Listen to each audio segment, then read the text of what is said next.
Bonjour à tous, bonjour à toutes, j'espère que vous vous portez bien, j'espère que certains d'entre vous sont en vacances et profitent sur une plage de sable fin, entourée de cocotiers, de mojitos et de femmes à moitié dénudées, ou d'hommes, chacun son kiff, c'est les vacances, on fait ce qu'on veut. Non, je suis aujourd'hui extrêmement content de vous retrouver, non pas pour parler de Deadpool et Wolverine, qui arrivera la semaine prochaine, et je ne pense qu'à ça en ce moment, enfin... à ça et deux, trois autres trucs, on va dire. Non, aujourd'hui, on se retrouve pour parler de The Boys, la saison 4, donc produite toujours par Amazon. Est-ce que c'est un chef-d'œuvre? Est-ce que c'est une daube intersidérale? On se retrouve après le générique. Elle a kiffé la mélo, là je suis dans le thème, je suis dans ça. Elle a kiffé la mélo, là je suis dans le thème, je suis dans ça. Elle a kiffé la mélo, là je suis dans le thème, je suis dans ça. Elle a kiffé la mélo, là je suis dans le thème, je suis dans ça. Elle a kiffé la mélo, je suis dans ça. Elle a kiffé la mélo, je suis dans ça. Elle a kiffé la mélo, je suis dans ça.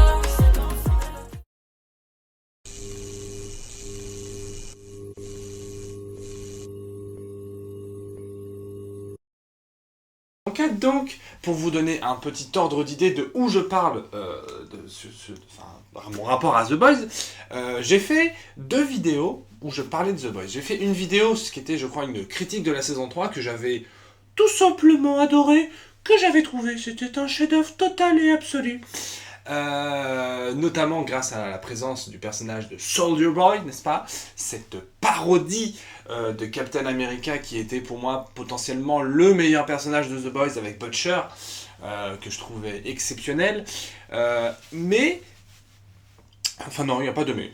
Enfin bref, The Boys c'est une putain de série. J'ai fait une autre série, une autre vidéo sur mes personnages de série préférés de tous les temps, et Billy Butcher était, n'est-ce pas, dans ce classement, en 3ème position, je crois, parce que The Boys est ma 3ème série préférée de tous les temps. Après, il y a, bien entendu, comme je vous l'ai dit, This Is Us et How I Met Your Mother, qui sont des chefs-d'œuvre. Et du coup, en lançant cette saison 4, qui était très attendue, parce que du coup, la saison 5 est la dernière, donc l'intrigue se doit d'avancer, et on doit péter le statu quo, comme on dit, j'ai vu fleurir, sur les réseaux sociaux, une vague un peu mitigée. Certains qui disent « Oui, c'est une excellente saison, c'est une superbe série, et nanani », et beaucoup de commentaires, je dirais, de connards, qui détruisent la saison, et ça existe, je vous assure que c'est vrai, pour une seule et unique raison, l'homophobie. J'y viens.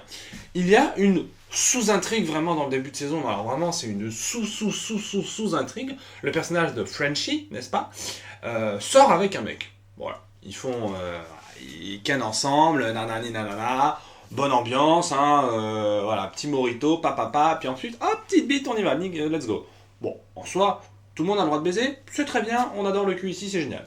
Et du coup, tous les homophobes sont en mode c'est pas possible, comment se fait-il que Frenchie soit devenu gay, c'est n'importe quoi, c'est vraiment de la merde cette série. Et les gars ne sont pas allés plus loin que ça. Alors que ça, c'est vraiment 10% de l'intrigue de la série, même pas, c'est 3% de l'intrigue de la série. Donc ça, vraiment, je m'en contrecarre le cul, vraiment. Cela étant dit, cette série, cette saison, c'est un pur chef-d'œuvre total et absolu, comme ses prédécesseurs. C'est-à-dire qu'on est sur une perfection à tous les niveaux. C'est-à-dire que j'ai essayé, parce que du coup j'ai vu le dernier épisode hier, j'ai essayé de réfléchir un peu à ce que je pouvais trouver des défauts à la série. Il n'y en a aucun. C'est-à-dire que je ne vais pas faire une vidéo de 40 minutes, parce que cette série est parfaite. C'est intéressant parce que le comics parce que c'est adapté d'un comics, The Boys, était plus ou moins, on va dire, pas une parodie, mais en tout cas un pastiche, une version alternative des super-héros qu'on connaît, Aquaman, Superman, Flash, Wonder Woman, Iron Man, etc., mais avec une bonne dose de trash, de cul, de violence, de cynisme, là où la série essaye vraiment de dénoncer quelque chose de l'Amérique post-Trump, du wokisme, parce que c'est une série woke, il faut dire les termes, sauf qu'en fait c'est une série de gauche, clairement, donc ça me parle. C'est une série qui dénonce justement l'homophobie, la transphobie, les violences policières, les politiciens corrompus. En fait, ça dénonce tout ce qu'il y a de mauvais dans notre société actuelle, et notamment en Amérique. Et ce qui est drôle, à prendre au second degré évidemment, c'est que il y a plein du coup de connards, ce qu'on appelle les fascistes, parce que c'est une série antifasciste qui essaye de dire ouais, cette série elle a tout compris, elle montre que la société c'est de la merde et qu'il faut tout raser.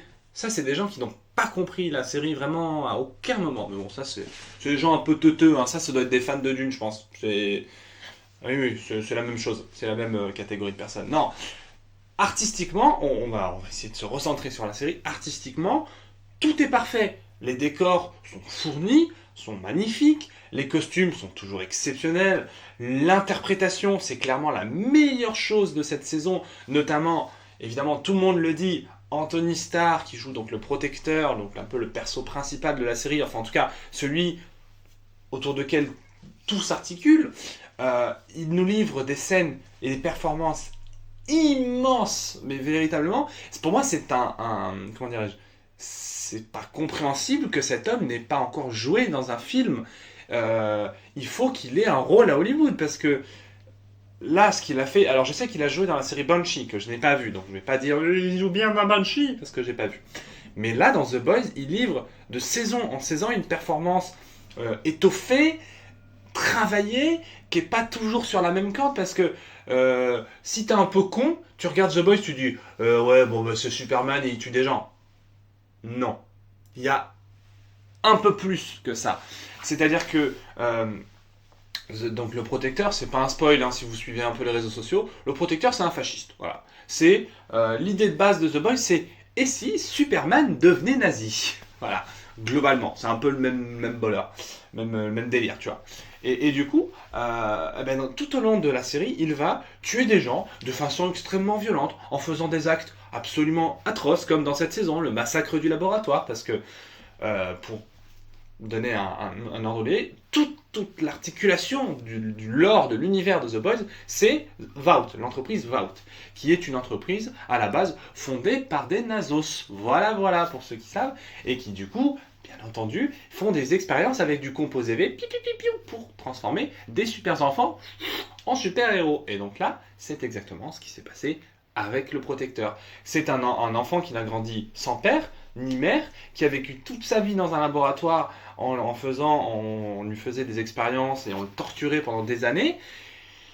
Du coup, le gars Joe, il a une araignée au plafond, comme on dit, donc forcément il se met à zigouiller à peu près dès qu'il n'est pas content.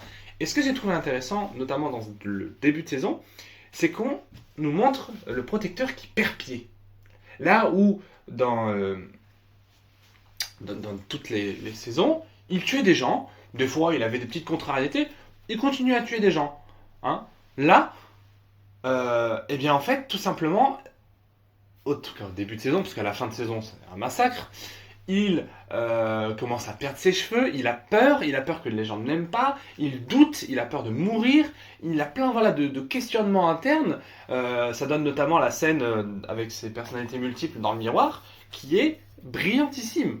Et c'est mon deuxième point, la mise en scène, comme toujours, est exceptionnelle et véritablement très belle. Elle est travaillée, la lumière, la photographie est magnifique, la bande-son est toujours exceptionnelle, le montage, c'est une série artistiquement exceptionnelle. Il n'y a pas de mauvais points. C'est encore une fois politique, c'est cynique, et ce qu'on adore, c'est que c'est trash, ça tabasse, ça tape. Là, en fait, si vous voulez, cette série... c'est l'inverse exact de Dune. Et là, vous me dites, oh non, mais putain, mais j'en ai marre, tu parles que de Dune. C'est de la merde, je vais en parler à toutes mes vidéos. Bref, ce que je vais dire par là, c'est que, en fait, dans Dune, c'est pendant 3 heures, il ne se passe rien. Il ne se passe vraiment, il n'y a rien, il n'y a pas d'action, il n'y a pas de dialogue, il y a juste de la musique. Là, c'est l'inverse exact. Il y a de la musique qui pète, il y a du rock, il y a du rap, ça pa.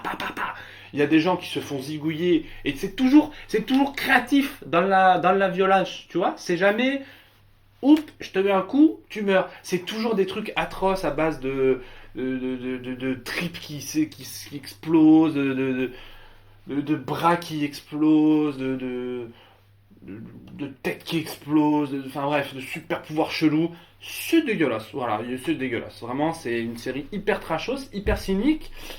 Butcher, bien entendu, Karl Urban, il livre vraiment une performance exceptionnelle dans cette saison. Donc ouais, non, c'est un putain de chef-d'œuvre total et absolu. Je vois pas ce que je pourrais dire de plus là-dessus. Il y a des retournements de situation, notamment A-Train qui trouve ici la rédemption dans cette saison après quand même 3 saisons à faire un peu de la merde, hein, on va pas se mentir. The Deep, bon, on va pas en parler parce que lui il continue d'être un connard. Enfin bref, cette série, elle dénonce tout ce qu'il y a de négatif dans notre société, à savoir la montée du fascisme. Et alors, certes, ça se passe en Amérique.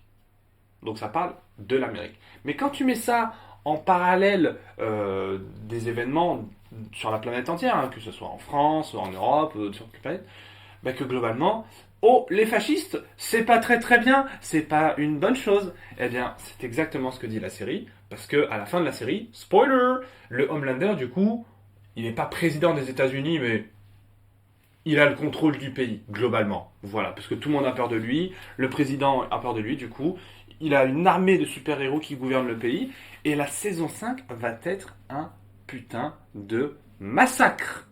La saison 5, ça va saigner dans tous les sens, les frérots. Et on aura le temps de rien voir venir, moi je peux te le dire. Donc ouais, non, The Boys saison 4, c'est un...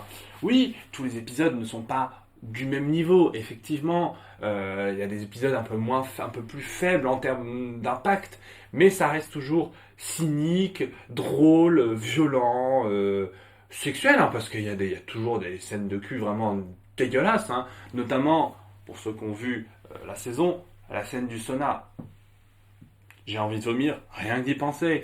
Bref, cette série est exceptionnelle. Ça nous prouve une chose, parce que moi je suis pas très très fan de tout ce qui est plateforme de SVOD, notamment pour la citer Netflix. Parce que en fait, l'idée c'est de construire, de fabriquer, de produire du contenu. C'est-à-dire de créer un produit qu'on peut vendre. Et non pas de créer une œuvre.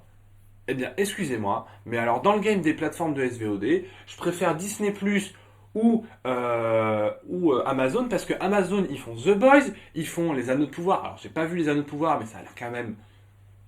Ça a l'air qualitatif, quoi, en termes de budget.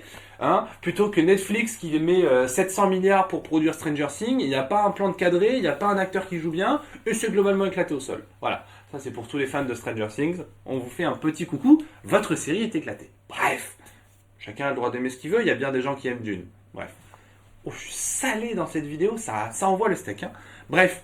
Pour conclure, si je ne vous ai pas déjà donné envie, c'est que The Boys, c'est exceptionnel. Si vous aimez les super-héros, si vous aimez pas, vous aimerez quand même, parce que ça tape sur à peu près tout ce qui est possible de taper. On a Aquaman, enfin la parodie d'Aquaman, c'est un violeur, Superman, c'est un facho, Batman, c'est un psychopathe. Il n'y a rien qui va dans cette série, mais c'est à mourir de rire et c'est toujours extrêmement de bonne facture. Bref, c'était votre Captain Hellboy. Je vous dis à bientôt pour Deadpool et Wolverine.